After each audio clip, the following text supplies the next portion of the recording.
ఆనంద్ గారు ఒక్క విషయం, ఇన్ని సంవత్సరాలు బట్టి లేనిది మీరు అడగాలి అనుకుంటే మీకు అంత ఇబ్బందికరంగా ఉంటే ఆయన క్రిస్టియనా హిందూ అని స్వామివారికి పట్టు వస్త్రాలు సమర్పించిన రోజునే మీరు ఆందోళన చేయాలి కదా, ఆ రోజే అడ్డుకునే విధంగా మీరు వాయిస్ ఇవ్వాలి కదా. కరెక్ట్, మీరు చెప్పింది 100% కరెక్ట్. ఆ రోజు అంత ధైర్యం చేసి సాహసం ఎవరు పట్టించుకోలేదు. ఈ రోజు ఇవన్నీ జరిగినాయి కాబట్టే కదా, ఇప్పుడు లడ్డు కాడ నుంచి ఇన్ని విశేషాలు జరిగినాయి కాబట్టే ఈ రోజు ఈ సనాతన ధర్మం నమ్మే నాలాంటి హిందువులు వచ్చి ఓపెన్ గా మాట్లాడుతున్నారు. కాదు ఆనంద్ గారు, ఇక్కడ ఒక్క విషయం, ఆ రోజు అంత ధైర్యం ఉంది అంటున్నారు అంటే అధికారంలో ఉంటే సనాతన ధర్మాలు ఏమి కూడా గుర్తు రావా? అధికారానికి భయపడి ధర్మాన్ని వదిలేస్తారా? ఒక్క నిమిషం, ఆ రోజు నేను చాలా చిన్న పిల్లోడిని. ఓకే, రాజశేఖర్ రెడ్డి ముఖ్యమంత్రి అయ్యి ఆయన పట్టు వస్త్రాలు తెచ్చేటప్పుడు నేను అప్పుడే విషయం అంటలేదండి. గత 5 సంవత్సరాలు 2014 నుంచి 2019 వరకు ఆయన తిరుమల వెళ్ళలేదా? ఎన్నో సార్లు మనం అతని డిక్లరేషన్ సైన్ చేయమన్నాం. లాస్ట్ టైం అడ్డుకుంటే కూడా తోసుకొని వెళ్ళిపోయాడు గుళ్ళో, గుర్తు పెట్టుకోండి. తోసుకొని వెళ్ళిన జగన్మోహన్ రెడ్డి గుళ్ళోకి చెప్పులు వేసుకొని వచ్చిన జగన్మోహన్ రెడ్డి అవతల ఎవరో చెప్తే చెప్పులు తీశాడు. అంటే తిరుమల టెంపుల్ కు పోయినప్పుడు, అంటే మామూలుగా చర్చెస్ లో మనం షూస్ వేసుకొని పోతాం చాలా చర్చెస్ లో, ఆయన అట్ట అనుకున్నాడు. ఎప్పుడు తిరుమలకి రాలేదు కాబట్టి సరే తెలియకుండా వచ్చాడు అనుకున్నారు చాలా మంది. సో నేను అనేది ఏంటంటే ఇవన్నీ పక్కన పెడతాం. ఒక విషయం ఏంటంటే, see whether you believe or you don't believe, see belief అనేది ఎవరి ఇష్టం వాళ్ళది. అది ఏ మతంలో నువ్వు ఉండాలనేది నీ ఇష్టం. ఎవ్వరు కూడా దాంట్లో తప్పు పట్టే ఛాన్స్ లేదు, తప్పు పట్టకూడదు కూడా. అది ఒక పర్సనల్ ఒపీనియన్. ఆ పర్సనల్ ఒపీనియన్ మేము రెస్పెక్ట్ చేస్తున్నాం.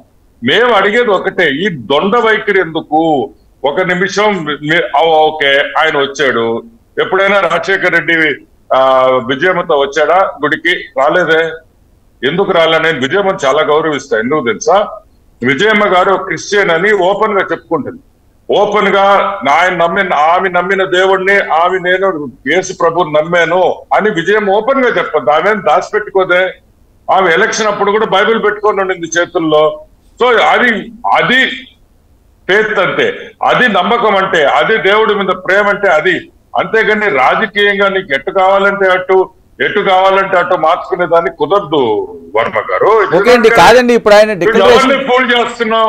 డిక్లరేషన్ మీద సంతకం పెట్టరు అన్నది వైఎస్ఆర్సీపీ నేతలు మాట్లాడేది. ఎవరు అడ్డుకుంటారో చూస్తామంటున్నారు. తిరుమల దగ్గర ఇది అవసరమా? ఏం చేస్తారు? కాదండి ఓకే, ఆయన సంతకం పెట్టడు. ఇప్పుడు సరే ఆయన పెట్టడు, వెరీ గుడ్. రేపు ఇంకోటి చెప్పులు వేసుకొని వస్తాడు, నేను చెప్పులు తీనంటాడు. రేపు ఇంకొకడు పంచి కట్టుకొని రావాలా, నేను రాను, నేను చడ్డీ వేసుకొని వస్తానంటాడు. ఒప్పుకుంటావా అని అడుగుతున్నా. ఇక టెంపుల్ కు ఒక పద్ధతి, ఒక సిస్టమ్ అన్ని ఉన్నప్పుడు అనేది ఏంటంటే, ఇప్పుడు నేను కాదు వాళ్ళందరూ అనేది ఏంటంటే, సరే ఇది మీకు టెంపుల్ మీద లేకపోతే హిందుత్వం మీద అంతగా గట్టి నమ్మకము, సనాతన సాంప్రదాయాన్ని ఖచ్చితంగా పాటించాలని ఉంటే 2014 నుంచి 19 వరకు కూడా దీని మీద ఆందోళన జరగాలి కదా, దీన్ని అడ్డుకోవాలి కదా. అధికారం ఉన్నంత మాత్రం అడ్డుకోరా అని కాదండి ఎవరున్నారు? గందరగోళం చేశాం, ప్రెస్ మీట్లు పెట్టాం, రద్దు చేశాం. కానీ పట్టించుకున్నప్పుడు పవర్ వాళ్ళ దగ్గర ఉన్నప్పుడు వాళ్ళు ఏమైనా చేస్తారు. కేసులు పెట్టి భయపెట్టి లోపలేసే 100 కేసులు చూసాం, 100 ఇన్సిడెంట్లు చూసాము. ఏం చేస్తారు జనాలు?